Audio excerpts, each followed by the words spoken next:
இந்த 3ஆம் இடம், 7ஆம் இடம், 11ஆம் இடம் அப்படின்னு சொல்லக்கூடிய இன்பத் திரிகோணங்கள் எதுவா இருந்தாலும், அவங்க விட்டு குடுத்து தான் பிழைப்பாங்க பொதுவாவே. இவங்களுக்கு தெரியும். எந்த இடத்துல விட்டு குடுக்கணும், எந்த இடத்துல விட்டு குடுக்கக்கூடாது அப்படின்னு நல்லா தெளிவா தெரிஞ்சக்கூடிய ஆட்கள். அதுல ஜாக்பாட்ன்னு சொன்னா சிம்மத்துக்கு ஜாக்பாட்.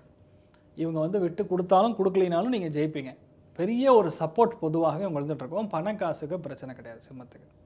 அடுத்து ரொம்ப முக்கியமா பார்க்கும்பொழுது மேஷத்துக்கு விட்டு குடுத்தீங்கன்னா போதும், ஓரளவுக்கு நல்லா செட்டில் ஆயிடும். அடுத்து ரொம்ப முக்கியமா சொல்லணும்னா, நம்ம தனுசு ராசி நண்பர்களுக்கு கொஞ்சம் நம்ம லைட்டா விட்டு குடுத்தோம்னா நமக்கு சக்சஸ். ஏன்னா குரு பெயர்ச்சியே நல்லா இருக்குன்னு சொல்லியிருக்கேன். அப்போ ஆட்டோமேட்டிக்கா மனசும் அதுக்கு தகுந்த மாரி இலகுவாக மாறக்கூடிய ஒரு பிராப்தம் இருக்கும். கும்ப ராசி கண்டிப்பா விட்டு கொடுத்தே ஆகணும். சின்னது பக்கத்துல யாராவது பேசினா கூட கோவம் வரும். "டேய் இப்போடா அங்க போய் பேசுடா" அப்படிங்கிறது. அப்போ பேசினா உனக்கு என்னடா தலைவலி? அது இரிட்டேஷனுக்கு தேவையில்லாம குரு ராகு சேர்ந்தாவே அது இரிட்டேஷன் கொடுக்கும். கோவம் வரும். எல்லாத்துக்கும் நச்சு நச்சு நச்சு நச்சுன்னு சலிப்புத்தன்மை, கொஞ்சம் கூட பொறுமை இல்லாம இருக்கிறது. இதெல்லாம் கொஞ்சம் ஓவர் பில்டப் பண்ணி பண்ணி இப்படி ஆயிட்டாங்க அவங்கலாம். பொதுவா கும்பத்துக்கு. இத மட்டும் பார்த்தா போதும். மத்தபடி ஒரு பிரச்சனை கிடையாது. நல்லாருக்கும்.